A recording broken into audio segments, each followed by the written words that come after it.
Hello everyone, नमस्कार दोस्तों, कैसे हैं आप सभी लोग। और आपका स्वागत करता हूं श्री क्लासेस पर। और आप लोग हमारा ऐप भी डाउनलोड जरूर करिएगा। ऐप पर भी आपकी फ्री क्लासेस, पेड क्लासेस दोनों हो रही हैं। जैसी क्लासेस करना चाहते हैं आप लोग, वैसी क्लासेस आप लोग कर सकते हो। एक बड़ी महत्वपूर्ण बात है, और वो बात है आपके ऐसे विद्यार्थी जो आपके उत्तराखंड से बिलोंग करते हैं। खासकर उनके लिए तो बहुत बेहद खुशखबरी है।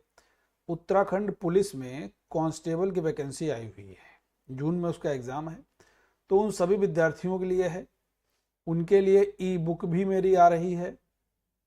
और क्लास एक रेगुलर यहाँ पर फ्री चलेगी। और इसके बाद में एक आप लोगों को मेरे ऐप पर भी कोर्स मिलेगा, आपको 90 डेज का। तो आप लोग जो भी उस कोर्स को लेना चाहते हैं, उसको परचेस करना चाहते हैं, आप लोग कर सकते हो। और बाकी ई बुक भी ले सकते हैं। ठीक है, तो चलिए शुरुआत करते हैं। यहाँ पर एक फ्री सेशन हम लोगों का चलता रहेगा। पहला क्वेश्चन है, नेत्र और आंख ये कैसे शब्द हैं। देखो, हमेशा याद रखना, अगर किसी भी शब्द के अंत में त्रा आए तो हमेशा समझ लीजिएगा वो शब्द आपका कैसा होगा, त्रा वाला। बताइएगा, त्रा वाला जो शब्द है वो कैसा होगा। हमेशा आपका त्रा वाला जो शब्द होगा वो हमेशा स्त्रीलिंग होगा। ये पॉइंट याद रखना है। ठीक है,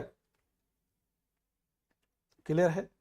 नेत्र, आंख, आंख लग गई। देखो अभी यहां पर देखोगे अगर, तो आंख लग गई, तो आंख लग गई, आंख में चोट लग गया नहीं होता। तो यहां पर इसकी जगह पर ये वाला आंसर आपका सही होगा। ठीक है, नेत्र, त्रा जिसके अंत में आएगा, अस्त्र, शस्त्र, ब्रह्मास्त्र, कुछ भी, वो पुल्लिंग होगा। और आंख, आंख में चोट लग गई यानी कि ये स्त्रीलिंग होगा। तो नेत्र हो गया आपका पुल्लिंग और स्त्रीलिंग हो गया आपका आंख। ठीक है, तो आंसर कौन सा होगा, ये वाला होगा। ठीक है, आगे बढ़ते हैं। पाठक शब्द का बहुवचन क्या होगा। पाठक शब्द का बहुवचन होता है पाठक वृंद। ठीक है, पाठकों नहीं होगा, पाठक वृंद। आगे बढ़ते हैं। जिसकी लाठी उसकी भैंस में सर्वनाम निहित है। देखो भाई, इसमें बड़ा अच्छा संबंध है। यानी कि इसमें संबंध क्या निकल के आ रहा है, लाठी और भैंस। लाठी है अगर हाथ में तो भैंस है, और लाठी नहीं है तो भैंस नहीं है। तो यानी कि जिसकी लाठी उसकी भैंस, याद रखना है, संबंध है लाठी और भैंस में। तो ये आपका कैसा हो जाएगा भाई, ये आपका संबंधवाचक हो जाएगा। तो इनमें से कोई नहीं, ना ये ना ये ना ये। ठीक है, आगे बढ़ते हैं।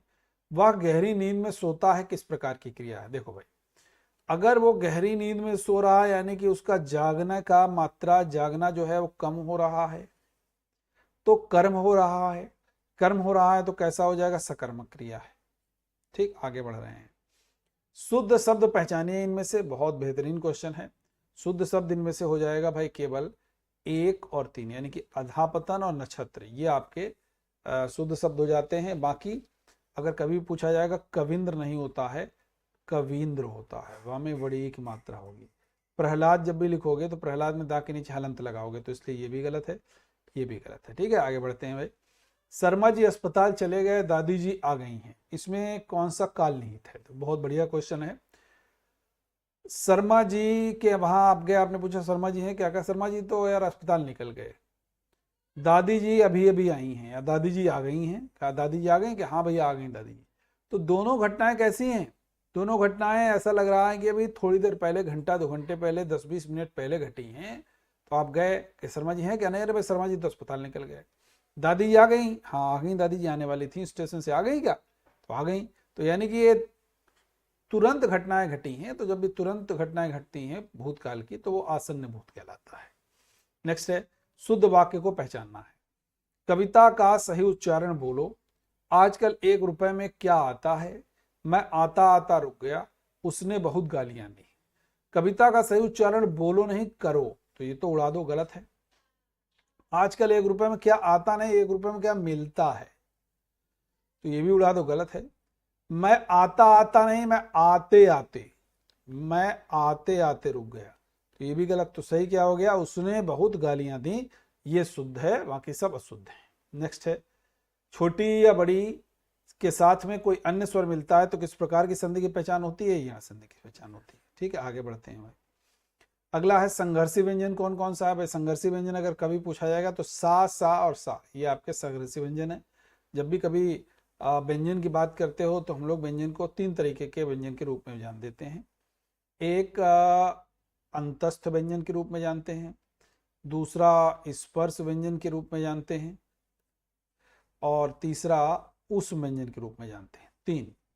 अब स्पर्श बड़े इंपॉर्टेंट हैं। स्पर्श को हम लोग 5 वर्गों में बांटते हैं, का, चा, टा, ता और पा। यानी कि का में का, खा, गा, गा, अंगा 5, चा में चा, छा, जा, जा, आइया 5, टा में टा, ठा, डा, डा, 5, ता में ता, ता, धा, धा, ना 5, पा में पा, फा, बा, बा, मा 5। तो यानी कि स्पर्श व्यंजन की संख्या कितनी होगी? 5 वर्ग, हर एक में 5, तो टोटल कितना हो गया? 25। यहाँ पे अगर आप देखोगे तो या, रा, ला और वा 4 ही हो गए अंतस्थ। ऊष्म की अगर बात करोगे तो कहोगे सा, सा और हा, ये ऊष्म हो गए। तो जोड़ोगे 25 और 4 29 और 4 33, तो टोटल कितने हो गए आपके? 33 हो गए। ठीक है, याद रहेगा। और संघर्षी हम लोग किसको कहते हैं? इसको कहते हैं। नेक्स्ट है भाई, उत्तरदायी और हितेच्छुक शब्द कैसे हैं? शुद्ध हैं, अशुद्ध हैं, या पहला शुद्ध दूसरा शुद्ध, या पहला अशुद्ध दूसरा शुद्ध? बहुत ध्यान से समझना है। उत्तरदायी जब भी लिखोगे तो या आएगा, बड़ी ही नहीं आएगा, तो उड़ा दो उसको, अशुद्ध है। हितेच्छुक कोई शब्द नहीं होता, हितेच्छु होता है। हितेच्छु शुद्ध है, तो ये भी रॉन्ग हो गया। तो दोनों के दोनों क्या हो गए भाई? अशुद्ध हो गए। आगे बढ़ते हैं। गोरा और गोह शब्द कैसे हैं? गोरा और गोह, देखो गोरा को अगर कभी भी हम लोग बात करेंगे गोरा की, तो गोरा का होता है शुद्ध गौर, और गोह का अगर पूछा जाएगा तो गोधा होता है। ठीक है, तो याद रहेगा कभी। दोनों के दोनों कैसे हैं? तद्भव हैं, तत्सम नहीं है। इनके तत्सम मैंने लिख के आपको बता दिए। नेक्स्ट है भाई, निम्नलिखित में से अष्टछाप कवि में कौन शामिल नहीं है? अष्टछाप कवि में आपके तुलसीदास शामिल नहीं है। बाकी ये भी हैं, ये भी हैं, ये भी हैं। विठल दास जी ने ये अष्टछाप कवियों का समूह बनाया था। 6 शत्रुओं का भाग कौन सा नहीं है? जैसे हम लोग कहते हैं ना कि काम शत्रु है, क्रोध शत्रु है, लोभ शत्रु है, मोह शत्रु है, मद शत्रु है, मत्सर शत्रु है, ये सब शत्रु हैं, लेकिन मोल कोई भी शत्रु नहीं है। ठीक है, अगला है पिनाक और चाप किसके पर्यायवाची हैं? धनुष, धनुर्धर, धन्यवाद या धरोहर। अगर कभी भी आपसे पूछा जाएगा पिनाक और चाप किसके पर्यायवाची हैं, तो आप इजीली बता सकते हो पिनाक और चाप जो हैं ये आपके धनुष के पर्यायवाची। ठीक है भाई, आगे बढ़ते हैं। नेक्स्ट है, निम्नलिखित में से लक्ष्मण का पर्यायवाची कौन सा नहीं है? अनंत, शेष, सौमित्र, रामाधार। देखो भाई, लक्ष्मण के सुमित्रा के पुत्र हैं तो सौमित्र हैं, शेषनाग शेष हैं, अनंत हैं, रामानुज हैं, लेकिन रामाधार नहीं, रामानुज हैं। अगर कभी पूछा जाएगा रामानुज किसका पर्यायवाची है, तब आप बता सकते हो लक्ष्मण का है, लेकिन रामाधार नहीं। दुख की विशेषता में यदि कर्तव्य पालन नष्ट हो जाए, दुख की विशेषता में यदि कर्तव्य पालन नष्ट हो जाए तो क्या कहलाता है? दुख की विशेषता में कर्तव्य पालन नष्ट होना क्या कहलाता है? आंसर कीजिए भाई।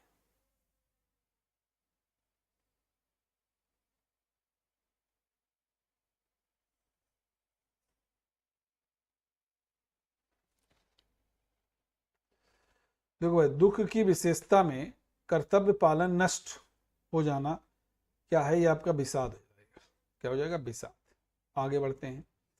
निम्नलिखित में से सुमेलित कौन सा नहीं? देखो बहुत बढ़िया है, शब्द है एक तरफ, दूसरी तरफ विलोम है, तो ये आपको आंसर करना है भाई। फटाफट से आंसर कीजिएगा सारे लोग।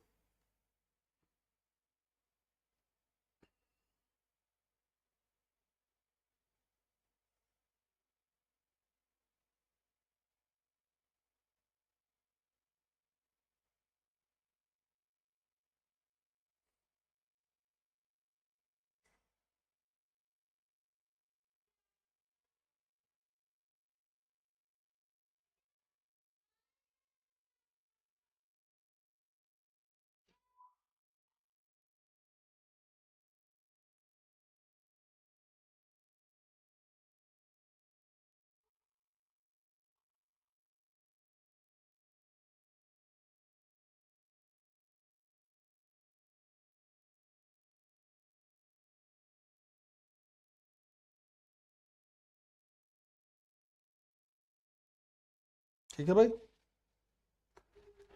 देखो क्रस के मतलब क्या होता है? टूटा फूटा, जर्जर अवस्था। पीन के मतलब मोटा ताजा, सही है।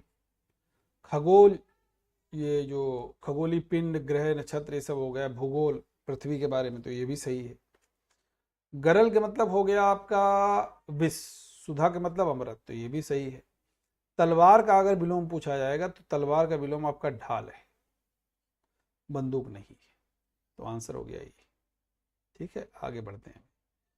नद का अर्थ नदिया है, तो नत का अर्थ क्या है? देखो भाई, नद का अर्थ नदिया है, अगर कभी भी पूछा जाएगा आपका नद का अर्थ नदिया है, तो नत का अर्थ अगर कभी भी आपसे पूछा जाएगा तो आप इजीली बता सकते हो नत का अर्थ क्या है। नत का अर्थ आपका हो जाता है विनम्र। क्या हो जाता है भाई? नत का अर्थ क्या हो जाता है आपका? विनम्र हो जाता है। इस पॉइंट को आपको याद रखना है।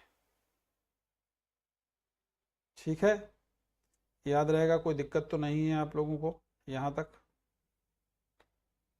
किसी भी प्रकार की अगर यहाँ तक कोई दिक्कत हो तो आप लोग पूछ सकते हैं। ठीक है, तो यहीं तक एक कुछ क्वेश्चंस हमने आपके साथ चर्चा किए। इसी तरीके से हम आपके साथ क्वेश्चंस की चर्चा करते रहेंगे। Thank you everyone. ऐप का लिंक नीचे कमेंट सेक्शन में लगा है, तो आप सभी लोग उसको ऐप को जरूर डाउनलोड कर लेंगे। Thank you.